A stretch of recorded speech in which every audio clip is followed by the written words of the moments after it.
I believe that my strongest speech was the story speech. The story was something that actually happened to me, so I was armed with all of the information and knew it very well. This contributing to me not having to look at my notes very often, which allowed me to maintain eye contact with my audience and incorporate emotion into my speech. My classmate, Blakely Ayala, did a really great job on her story speech as well. She gave a really strong presentation and invoked a lot of emotion into her speech. Her body language and posture showed she was serious and well prepared. If she was nervous, it was almost impossible to tell, as she maintained eye contact, did not fidget, and did not use any notes during her presentation. Her story was personal and heartfelt, enriching the lives of her listeners. I think she did a really nice job, especially for it being the first speech of the class. For my story speech, I used the time order organization pattern to organize my speech. This organization pattern involves telling the events of the story in the order that they happened, otherwise known as chronological order. This aided in my presentation because it was easy to follow, allowing my audience to truly understand the change and development that occurred in me throughout the story. This organization pattern introduced me to basic public speaking skills, as it showed me how important it is to follow your speech, which requires you choosing an organization pattern that is extremely easy to follow. In my first informative speech, I used the explaining method of informing, as I educate my audience on what Bitcoin is and where it came from. This method involves explaining a topic or concept to your audience. I inform them of the various aspects of Bitcoin and use the topical technique to ensure they knew I was explaining something to them. For my second informative speech, I used the how-to or process method of informing. This method includes the steps or stages required to complete a process. I described a process that my audience could partake in, so this would fall under teaching my audience a new skill. My audience was aware of the kind of speech because I was clear in my introduction, and along the way I told them about different steps and if one was more easy or more difficult. According to Chapter 16 of Gregory's textbook, Monroe's motivated sequence pattern consists of 5 steps: attention, need, satisfaction, visualization, and action. The attention step captures the audience's attention by using a captivating introduction. The need step shows the audience the problem, and the satisfaction point allows the speaker to share with the audience a solution.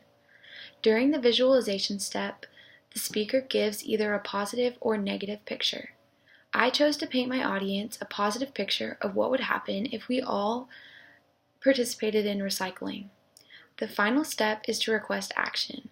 I gave my audience a short and catchy phrase: reduce, reuse, and recycle, to help them remember and motivate them to participate in recycling. In my last speech, I began with a demonstration that required participation. This allowed the audience to engage with my speech from the beginning and left a meaningful picture in their mind. I chose a topic that many people have heard of, wanting to give them a tangible and understandable reason to engage in recycling. When challenging my audience to join in on recycling, I made sure to make eye contact with each of them, making it feel like I was speaking only to them. All of these techniques combined to make a memorable and compelling speech on why they should recycle and what will happen if they do not. My public speaking skills have improved over the course by my nervousness decreasing and my confidence increasing. I've never given a persuasive speech before, so I learned the techniques to execute a persuasive speech well and effectively call my audience to action. My story speech was clearly the one I was most invested in, evident in the emotion I shared with my audience and by how well I knew the material. The informative speeches got progressively better as I prepared more for the second one and really knew the material. This speech was different than the story speech, but I believe by the second informative speech I was able to incorporate some emotion. The textbook mentions that it is important in informative speaking to present the audience with new information and help them remember important points by repeating yourself gracefully. In my second speech on refinishing furniture, I think I found a nice balance of repeating myself without sounding redundant. The persuasive speech was the most difficult for me, as I have never done a speech like this before.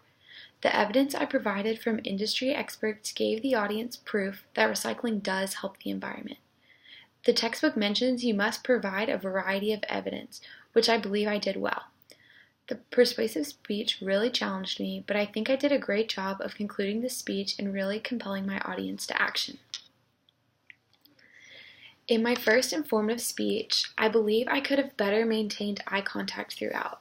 I picked a topic I was interested in, but the textbook recommends selecting a topic that you can master. I think, while Bitcoin is something that I'm interested in, it was not a topic I could master in just a few days. In the future, I would choose a topic I really know well to deliver an informative speech over.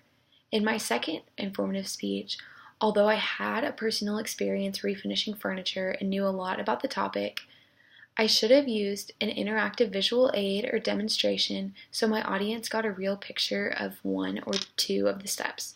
The textbook says it's a good idea to involve the audience in physical activity, as it goes beyond just seeing and hearing and allows them to touch and feel and engage. I wish I had included an activity in my speech where the audience could have physically participated.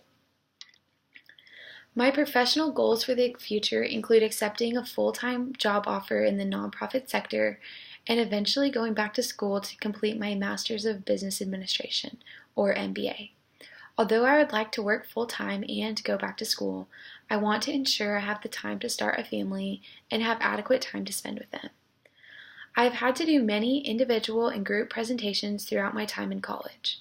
One time, I presented a case study to a large panel of judges.